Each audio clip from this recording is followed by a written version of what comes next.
तो एपिसोड के स्टार्टिंग में हम देखते हैं कि फेंग शियाओ ली को अपने साथ एक दूसरी जगह ले आता है जहाँ पे बहुत सारे zombies होते हैं, जिन्हें देखकर ली कहता है कि लगता है कि तुम कुछ जरूर प्लान करके आए हो। और दूसरी तरफ हम देखते हैं कि माओगन वो शाओयू के सामने खड़ा होता है और उससे कहता है कि तुम्हारा अपोनेंट मैं हूँ। ये कहकर वो अपने हाथ से एनर्जी जनरेट करता है, जिसके बाद शाओयू भी अपनी तलवार निकाल लेता है और दोनों एक दूसरे की तरफ तेजी से आते हैं। माओगन जैसे उसे पंच मारने की कोशिश करता है तो उसका हाथ में बर्फ जम जाती है, जिसके बाद शाओयू पीछे से आके उसके दूसरे हाथ पे भी वार करता है और उसे भी बर्फ में जमा देता है और फिर उसके दोनों पैरों में बर्फ जमा कर उससे थोड़ा सा दूर चला जाता है, जिसके बाद वो उस पर एक बहुत ही पावरफुल मूव का इस्तेमाल करता है जिससे वो एक ही अटैक में उसका काम तमाम कर देता है। और दूसरी तरफ हम देखते हैं शिनलान भागते हुए उसी जगह आ जाती है जहाँ पे वो उयांग ब्रदर्स कुछ लोगों से माइनिंग करवा रहे थे। युआन उससे कहता है कि तुम अब यहाँ से कहीं नहीं भाग सकती। ये कहकर वो उसे पंच मारने लगता है, जिसे शिनलान अपने एक हाथ से ही रोक लेती है और उससे कहती है कि फेंग शाओ ने बिल्कुल सही कहा था, तुम बिल्कुल एक नंबर के इडियट हो। ये कहकर वो उस पर मुक्कों की बौछार कर देती है, जिससे वो मार मार के उसका बुरा हाल कर देती है और फिर एक पावरफुल पंच से वो उसे उठाकर दूर फेंक देती है, जिसके बाद वो उस पर अपना फाइनल अटैक करती है और उसे चारों शाने चित कर देती है। मॉर्गन के मरने के बाद उसके हाथ से वो स्क्रॉल भी बाहर आ जाता है, जिसे शिनलान फौरन से उठा लेती है और वो कहती है कि फाइनली ये मुझे वापस मिल गया।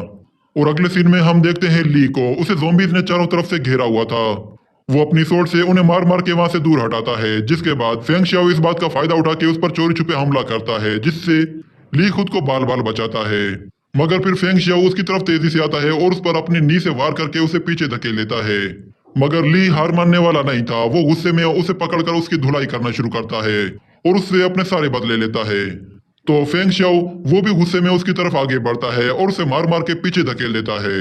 दोनों ही एक दूसरे पर बहुत ज्यादा गुस्से में थे, वो एक दूसरे को जान से मारना चाहते थे, मगर दोनों की पावर बिल्कुल बराबरी की थी, इसलिए ये फाइट थोड़ी सी लंबी चलती है।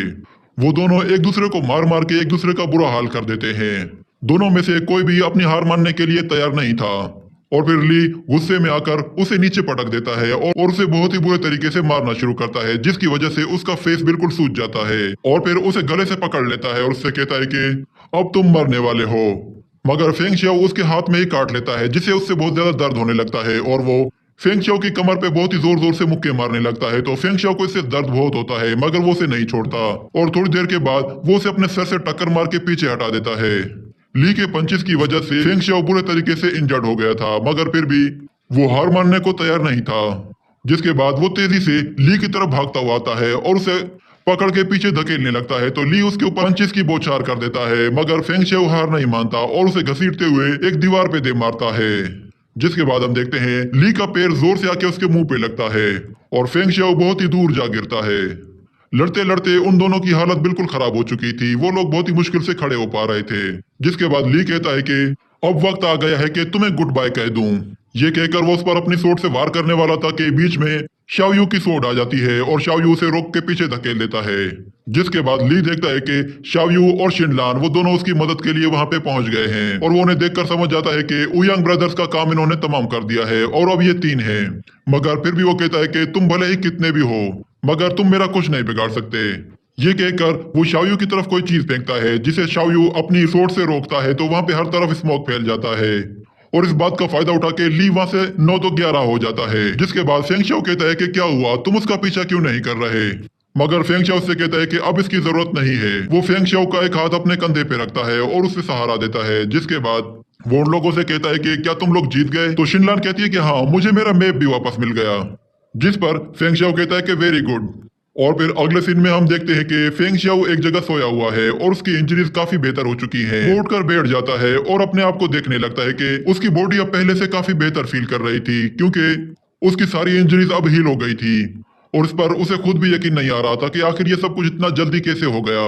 जिसके बाद उसकी नजर पड़ती है खाने पर, तो वो खाने के ऊपर टूट पड़ता है और खाना खाते हुए उसे आवाज सुनाई देती है बाहर से कुछ लोगों की। तो वो बाहर आता है तो देखता है शाओयू और शिनलान वहां खड़े हुए हैं और उस टाउन के लोग उनके हाथ में एक पूरा खजाना आ गया था जो कि उयांग ब्रदर्स का था। वो उस खजाने को लूट कर अपने अपने घरों की तरफ जाने लगते हैं। जिसके बाद शाओयू वहां से जाने लगता है तो शिनलान उससे कहती है कि क्या तुम लोग अब अपने अपने विलन से लड़ने के लिए जाओगे। तो शाओयू कहता है कि मैं एविल स्पिरिट से लड़ने जा रहा हूँ। ये सुनकर फेंग शाओ को झटका सा लगता है और वो वहीं पे रुक जाता है। और फिर वो उन लोगों से कहता है कि मैं तुम्हारी लड़ाई देखने के लिए बेताब हूँ, मगर मुझे कहीं और जाना है। और जाने से पहले वो उससे पूछता है कि आखिर ये किस तरह का मैप है जिसकी वजह से तुमने अपनी जान को खतरे में डाला है। तो शिनलान थोड़ा सा उदास हो जाती है और वो कहती है कि ये मैप मेरे फादर ने बनाया था। तो शाओयू उससे पूछता है कि हमें अपने फादर के बारे में कुछ और बताओ। तो शिनलान कहती है कि वो कई साल पहले गायब हो गए और आज तक नहीं मिले। और अगर मैं तुम लोगों को एक सच बताऊं तो तुम ये किसी और को मत बताना। ये मैप असल में एक तरह की पेंटिंग है और ये तभी काम करेगी जब ये मेरे डैड के हाथ में होगी। और मैंने सुना है कि शायद मेरा डैड यानान वैली की तरफ है। मैं वहां जाना चाहती हूँ, मगर वो रास्ता बहुत ही ज्यादा खतरनाक है क्योंकि क्योंकि मैंने सुना है कि वहां जो भी बंदा जाता है तो वहां का एक गैंग रास्ते में गुजरने वाले लोगों को मार देता है, जिन लोगों में वू शुआंग और जियान फेंग भी शामिल हैं। तो जियान फेंग का नाम सुनकर फेंग शियाओ चौंक जाता है और दूसरी तरफ शाओ यू वो उसके साथ चलने के लिए तैयार हो जाता है क्योंकि वो जानता है कि उसके फादर के दुश्मन उसे वहीं पे मिलेंगे और वो उन्हें मारना चाहता था। मगर फेंग शियाओ उनके साथ जाने से इनकार कर देता है और वो कहता है कि तुम लोग वहां जाओ, मुझे किसी और डायरेक्शन में जाना है। ये कहकर वो अपनी मंजिल की तरफ आगे बढ़ता है और शाओ यू और शिनलान वो दोनों यानान वैली की तरफ आगे बढ़ते हैं और इसी के साथ ये एपिसोड यहीं पे खत्म हो जाता है।